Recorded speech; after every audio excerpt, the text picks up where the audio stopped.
Hello students, कैसे हैं आप सब लोग। आप इसलिए ठीक ही होंगे। स्वागत है आपका हमारे यूट्यूब चैनल में। और आज हम पढ़ेंगे फिजिक्स 12th के चैप्टर 9 का लेक्चर नंबर 1। ये सिर्फ एक बेसिक क्लास होगी आपकी, और इसमें सिर्फ इस बार ये बताया जाएगा कि जो चैप्टर नंबर 9 में हमें प्रकाश की, इसका नाम है किरण प्रकाश की एवं प्रकाश यंत्र। तो इसमें ये देखना है कि सबसे पहले ये बताएंगे कि इसमें क्या क्या आपको पढ़ना है। इसका ये जो लेक्चर नंबर 1 है सिर्फ एक बेसिक है आपका। सिर्फ इसमें इतना ही बताया जाएगा कि आपको क्या क्या पार्ट्स हैं, कितना हमको पढ़ना है किरण प्रकाश की में, बस। तो हम बिना समय नष्ट किए आपको जो है ले चलते हैं। तो देखिएगा, सबसे पहले इसमें पढ़ना गया है आपको चैप्टर नंबर 9 है, लेक्चर नंबर 1। ठीक, तो लेसन का जो नाम है अपना ऑप्टिक्स। क्या नाम है? ऑप्टिक्स एंड किरण प्रकाश की एवं प्रकाशिक यंत्र। तो सबसे पहले आपका जो है प्रकाश की ऑप्टिक्स क्या देखेंगे? प्रकाश की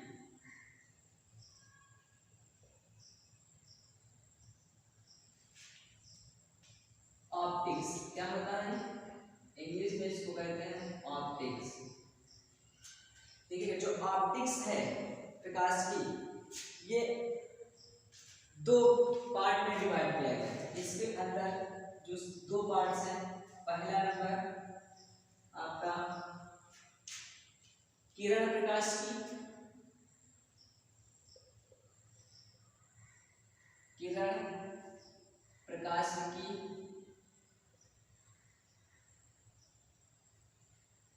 इंग्लिश में इसको कहते हैं रे ऑप्टिक्स।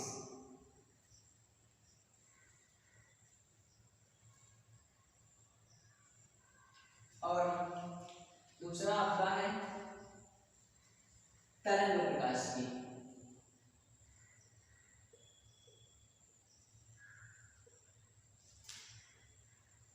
तरंग प्रकाश की इंग्लिश में इसको कहते हैं वेव ऑप्टिक्स, वेव ऑप्टिक्स। ठीक, तो देखिएगा,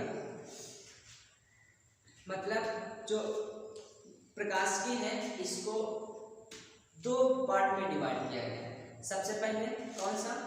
किरण प्रकाश की और एक तरंग प्रकाश की।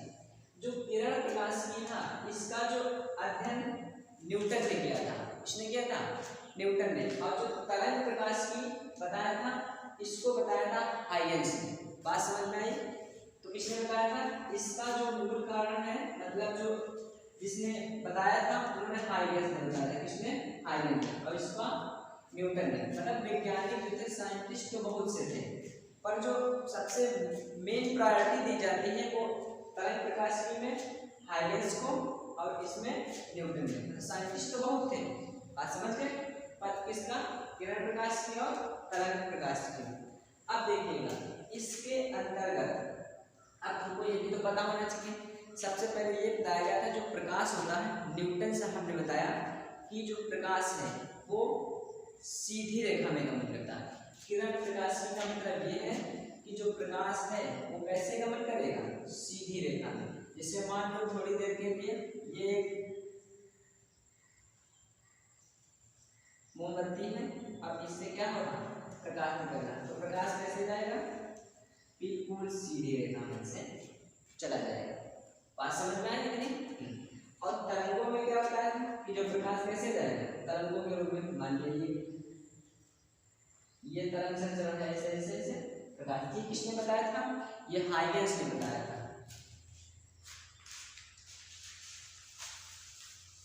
ठीक, बात समझ में आई? तो किरण प्रकाश की में क्या है? प्रकाश का है कैसे चलेगा? सीधी रेखा में गमन करेगा। तो उसको क्या लिखोगे आप? किरण प्रकाश की। और अगर प्रकाश तरंगों के रूप में चल रहा है ऐसे ऐसे ऐसे करके, तो उसको आप क्या कहेंगे? तरंग प्रकाश की। बात समझ में आई? हाँ, इतनी तो बात आपको समझ में आई होगी हमारे हिसाब से।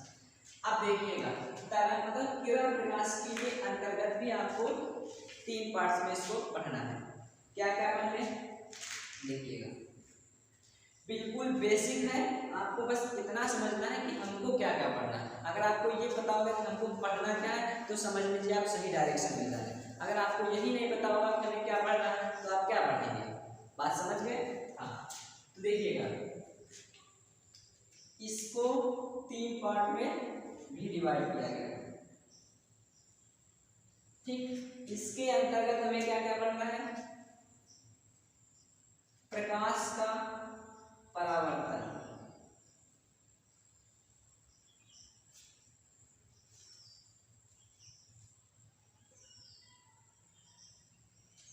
इंग्लिश में कहते हैं रिफ्लेक्शन ऑफ लाइट, या सीधे कह सकते हैं रिफ्लेक्शन, रिफ्लेक्शन।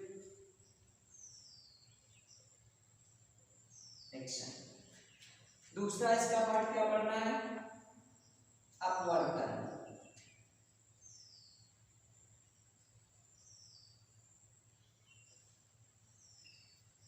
इसको इंग्लिश में क्या कहते हैं? रिफ्रैक्शन।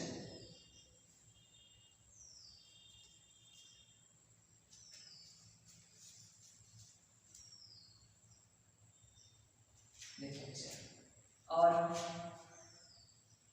तीसरा इसमें क्या है? वर्ण विक्षेपण, वर्ण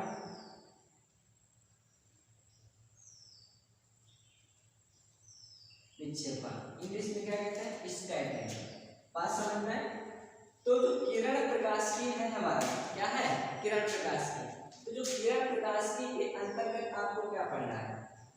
इसके अंदर 3 पार्ट्स आपको पढ़ना है। सबसे पहले प्रकाश का परावर्तन, उसके बाद अपवर्तन, उसके बाद वर्ण विक्षेपण। ये सिर्फ हम आपको चैप्टर नंबर 9 में ऑप्टिक्स में आपको सिर्फ इतना बताया जा रहा है कि इसके अंतर्गत आपको क्या क्या पढ़ना है। ओके, ठीक। अब तरंग जो प्रकाश की है इसके अंदर आपको क्या क्या पढ़ना है? इसके अंदर में आपको 3 पार्ट्स ही पढ़ने हैं। बात समझ में? सिर्फ इतना बताया जा रहा है कि आपको क्या पढ़ना है। आपके लेसन में इतनी चीजें आपको पढ़नी है। ये सिर्फ टॉपिक वाइज बताया जा रहा है आपको। ये सिर्फ एक बेस क्लास है। आज से रेगुलर क्लास में जाएंगे और आपको बहुत ही ज्यादा बेनिफिट यहाँ से मिलेगा। तो इसके अंदर क्या क्या पढ़ना है आपको? सबसे पहले तरंग प्रकाश के अंदर व्यतिकरण,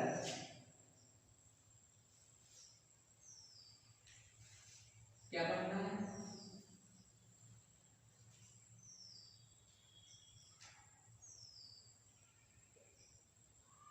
व्यतिकरण। इंटरफेरेंस, इंग्लिश में क्या कहते हैं?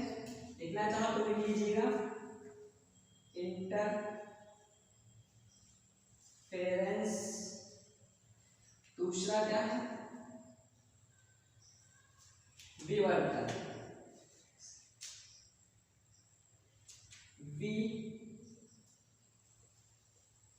विवर्तन। इंग्लिश में इसको क्या कहते हैं? डिफ्रैक्शन। और एक क्या है? ध्रुवण। इसको इंग्लिश में क्या कहते हैं? पोलराइज, मतलब पोलराइजेशन। तो बात समझ में आई? आपको इतनी चीजें इसके अंतर्गत पढ़ना है ऑप्टिक्स के अंतर्गत। आप देखिएगा ऑप्टिक्स एक क्या है? मतलब एक फिजिक्स की ब्रांच है, समझ लीजिएगा। आपको एक अलग में प्रकाश एक की जो चैप्टर है वेरी वेरी मोस्ट इंपॉर्टेंट है। किसकी? पॉइंट ऑफ एग्जाम, मतलब एग्जाम की दृष्टि से यूपी बोर्ड में बहुत इंपॉर्टेंट है। अब इसके क्वेश्चंस बहुत ही ज्यादा पूछे जाते हैं। तो किरण प्रकाश की जो है चैप्टर नंबर 9 है, लेक्चर नंबर ये 1 है। अब उसके प्रकाश की को 2 पार्ट्स में डिवाइड के पढ़ना है। पहला कौन सा? किरण प्रकाश की। किरण प्रकाश की को क्या होता है? जब प्रकाश सीधी रेखा में गमन करता है तो उसको क्या कहते हैं? किरण प्रकाश की। अब ये क्या है तुम्हारा? तरंग प्रकाश की। तरंग प्रकाश की क्या होती है? जब प्रकाश क्या हो, तरंगों के रूप में अगर चल रहा है ऐसे ऐसे ऐसे ऐसे करके ऐसे ऐसे, तो क्या कहोगे उसे? तरंग प्रकाश की। अब जो किरण प्रकाश की है उसको कितने पार्ट में डिवाइड किया? 3। इसके अंदर हमको 3 भाग में, क्योंकि परावर्तन की व्याख्या किरण प्रकाश के द्वारा होगी, अपवर्तन की व्याख्या किरण प्रकाश के द्वारा होगी, वर्ण विक्षेपण किरण इसमें पढ़ना है। अब आ जाओ तरंग प्रकाश की। तरंग प्रकाश की में क्या होगा? व्यतिकरण होगा, विवर्तन रिफ्लेक्शन होगा, ध्रुवण पोलराइजेशन होगा। बात समझ में आई? अब इतना तुमको पढ़ना है किसमें? सिर्फ चैप्टर नंबर 9 में। अब देखिएगा कुछ बातें और तुमको बताते हैं। सिर्फ ये क्लास बेसिक इसमें इतना हमको बताना था कि आपको पढ़ना है क्या। ओके, सिर्फ इतना आपको इसके अंतर्गत पढ़ना है।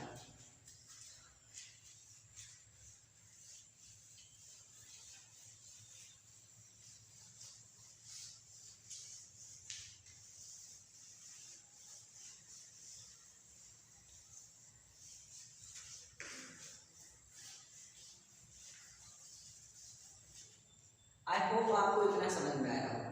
अब देखिए तो हम पढ़ क्या रहे हैं? ऑप्टिक्स। क्या? ऑप्टिक्स, प्रकाश की एवं किरण प्रकाश की। तो क्या पढ़ रहे हैं? ऑप्टिक्स। ठीक, अब देखिएगा इसमें सबसे पहले जो किरण प्रकाश में हम आपको थोड़ा परावर्तन के बारे में बताते हैं। सबसे पहले परावर्तन का था, that is very most important है। परावर्तन वो नहीं कि जब चिकनी तल पर गिरा वापस चला गया परावर्तन हो गया, ऐसा नहीं। लोग कहते हैं कि सिर्फ दर्पण में ही परावर्तन होता है, गलत है ये।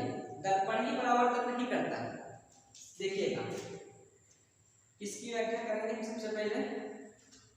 परावर्तन समझा रहे हैं, सिर्फ ये पढ़ा रहे हैं, सिर्फ आज की बेसिक क्लास है। परावर्तन क्या पढ़ेंगे? परावर्तन,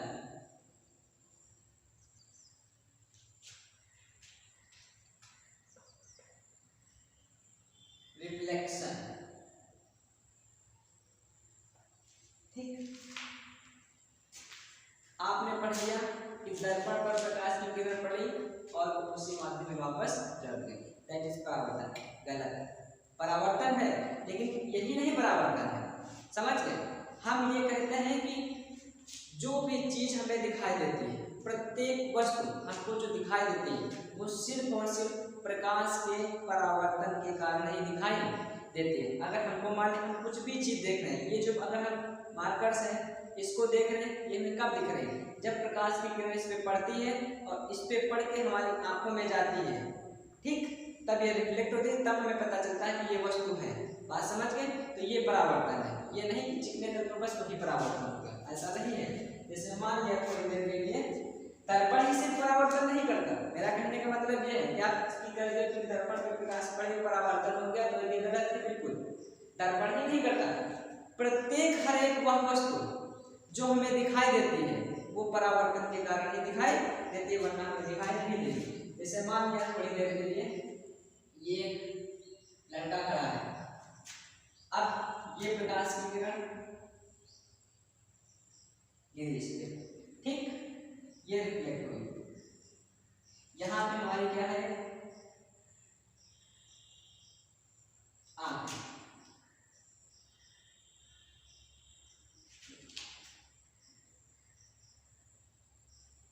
ठीक, ये हमको यहाँ पे दिखाई देगा। समझ गए?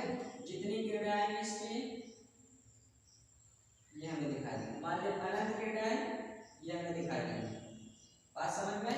तो ये कहने का मतलब है कि जब किसी वस्तु पे, अब देखिएगा क्या हमें गैस के अणु दिखाई देते हैं? गैस में कण होते हैं, वायु में कण होते हैं, क्या हमें वो दिखाई देते हैं? नहीं दिखाई, गैस नहीं दिखाई देती। क्यों? क्योंकि उसमें परावर्तन नहीं होता, क्योंकि उतना कण उसका छोटा होता है, मॉलिक्यूल इतना कण छोटा होता है कि उसमें दिखाई देगा ही नहीं, उसमें परावर्तन नहीं होता, जो प्रकाश होता है आर पार निकल जाता है। बात समझ गए? तो वह वस्तु नहीं दिखाई देगी जिसमें प्रकाश आर पार निकल जाएगा। जो भी प्रत्येक वस्तु दिखाई दे रही है तो समझ लीजिए उसमें क्या होगा? परावर्तन के कारण हमें वस्तु दिखाई देती है। अगर परावर्तन नहीं होगा तो उस वस्तु में दिखाई बिल्कुल नहीं देगी। बात समझ? तो इसको क्या कहते हैं? परावर्तन। बात समझ में आई थी?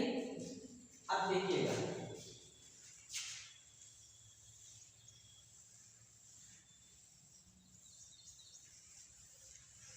सिर्फ ये बेसिक क्लास है, आपको सिर्फ इसमें समझाया जा रहा है। अब हम बात करते हैं इसमें, अच्छा दर्पण क्या होता है?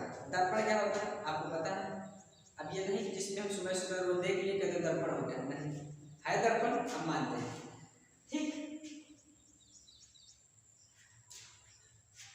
दर्पण को इंग्लिश में क्या कहते हैं, समझा रहे हैं सिर्फ आपको, दर्पण इंग्लिश में कहते हैं मिरर।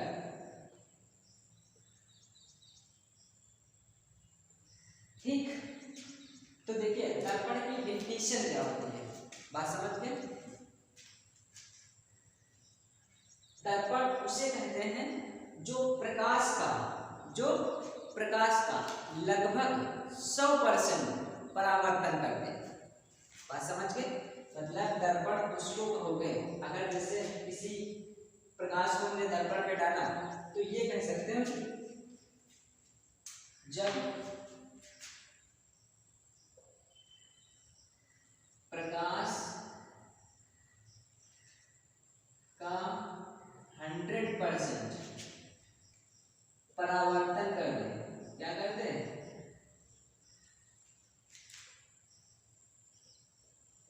कर दे, दर्पण कहते हैं।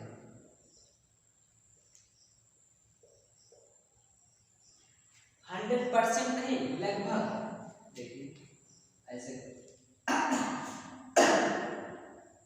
लगभग, क्या कहोगे, लगभग 100% परावर्तन कर दे,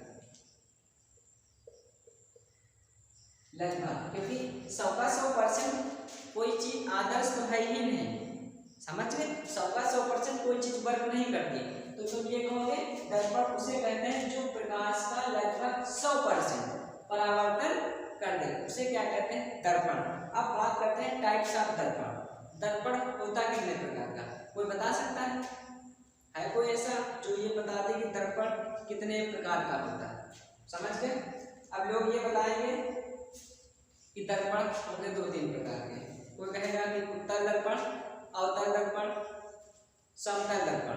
ठीक, अब जैसे ये बात समझ में, आप इसको इतना हटाइए, इतना ध्यान नहीं करें, सिर्फ ये बेसिक क्लास है। मैं फिर कहा अगर आपने ये बेसिक क्लास देख ली तो आपको बहुत ही ज़्यादा हेल्प मिलेगी, और प्रकाशिकी के जितने टॉपिक्स हैं वो आपको 100 में 100% समझ में आने वाले हैं। अगर आप बेसिक क्लास नहीं देखेंगे, क्योंकि आपको जब बेस के बारे में नहीं पता होगा तो आप कर नहीं सकते आगे। ठीक, तो आपको बेसिक जरूर पता होना बहुत जरूरी है। तो हम बात करते हैं दर्पण, इसको मैं अभी बताता हूँ, मैंने परावर्तन बता दिया, सिर्फ समझा रहे हैं आज, पढ़ा कुछ मतलब लिखवाया नहीं है, सिर्फ पढ़ा रहे हैं कि आपको बेस बता रहे हैं कि इसमें क्या क्या है। उन चीज़ों को आज हम डिस्कस कर लेंगे तो हमको जो है आगे समझ में बहुत अच्छा आएगा। तो हमने बात करी दर्पण, इसकी बात कर रहे हैं दर्पण, मिरर। ठीक, तो देखिएगा जो दर्पण होता है 3 प्रकार का होता है। कितने प्रकार से होते हैं, 3 प्रकार का। आपने 2 ही सुने होंगे और 2 ही सुनेंगे ज्यादातर, वो हम आपको तीसरा बताते हैं। सबसे पहले गोली दर्पण, कौन सा होगा सबसे पहले, गोली दर्पण।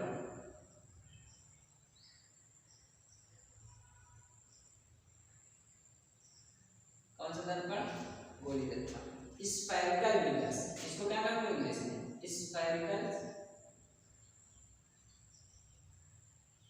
और आगे मिरर तो बताया, पहला ये हुआ। ठीक, दूसरा क्या होता है, कोई बताएगा। अब कोई कहेगा उत्तल दर्पण, नो ये नहीं कह सकते, बिल्कुल गलत, उत्तल दर्पण बिल्कुल गलत, क्योंकि उत्तल दर्पण तो गोली दर्पण के 2 पार्ट्स हैं, आप समझ पाए, उत्तल दर्पण और अवतल दर्पण। तो ये बता देगा हमको उत्तल दर्पण और अवतल दर्पण, गलत, बिल्कुल गलत।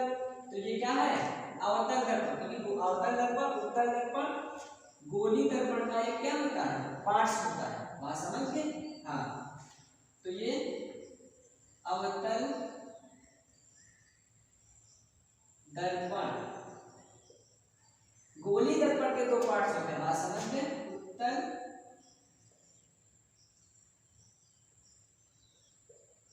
दर्पण, बात समझ में।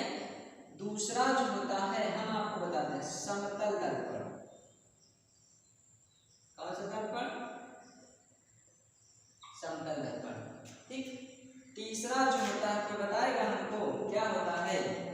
नहीं बता रहा। परवलयाकार दर्पण, समझ गए? कौन सा दर्पण? परवलयाकार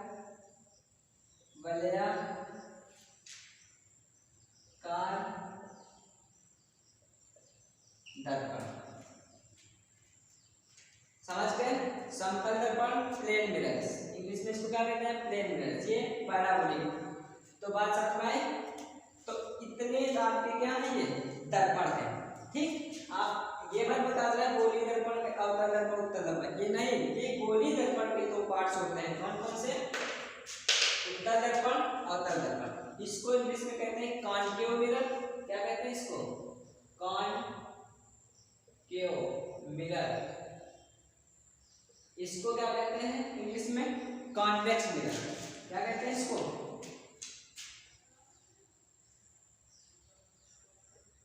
कॉन्वेक्स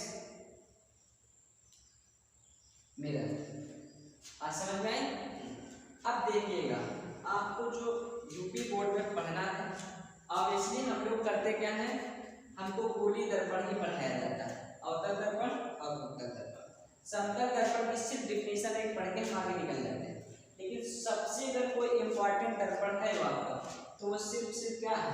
समतल दर्पण। इससे क्वेश्चन जो है जेई में आएगा, आपका नीट आएगा बहुत ही ज्यादा। अगर एग्जाम की दृष्टि से, कॉम्पिटिटिव एग्जाम के लिए हम बात करेंगे, तो आपको जो क्वेश्चन मिलेगा वो सिर्फ और सिर्फ समतल दर्पण से ही मिलेगा। तो बात समझ में आई? ठीक, अब हम बात करते हैं थोड़ी देर के लिए समतल दर्पण, बस उसके बाद क्या करते हैं? ये बंद करते हैं। सिर्फ और सिर्फ बेसिक क्लास है, आपको इसको जरूर देखना है। बात समझ में आई?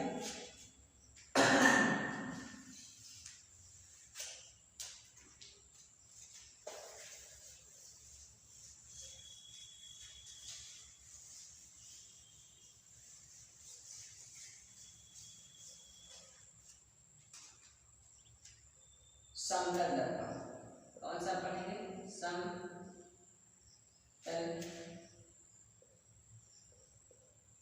दर्पण, प्लेन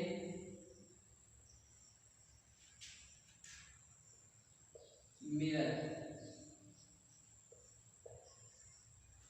ठीक, अब देखिए समतल दर्पण के आधार से किसकी व्याख्या की जाती है? परावर्तन की। देखिएगा, हमने ये मान लिया क्या है? दर्पण। क्या है ये? दर्पण। ठीक,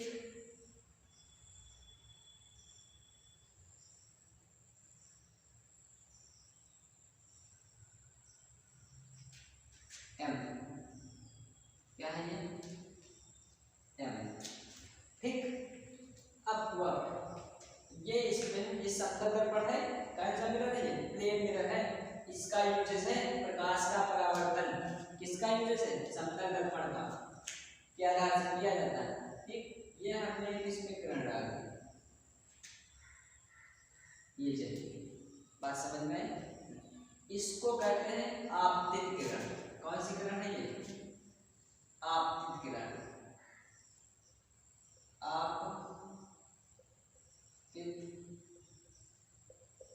किरण इंग्लिश में क्या कहते हैं? Incident ray. क्या कहेंगे? इंसिडेंट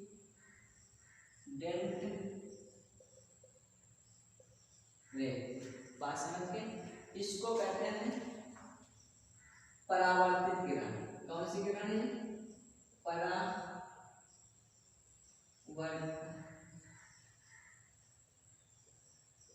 परावर्तित किरण। इंग्लिश में कहते हैं रिफ्लेक्ट रे। रिफ्लेक्ट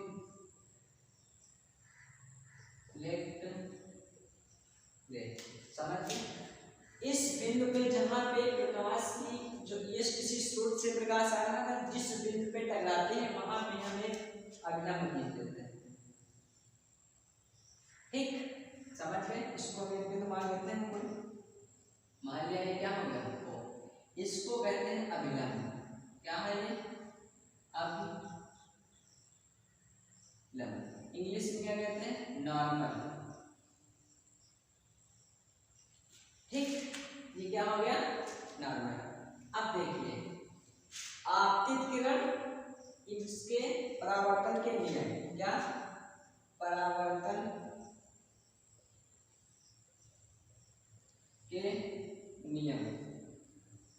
सिर्फ समझाया जा रहा है।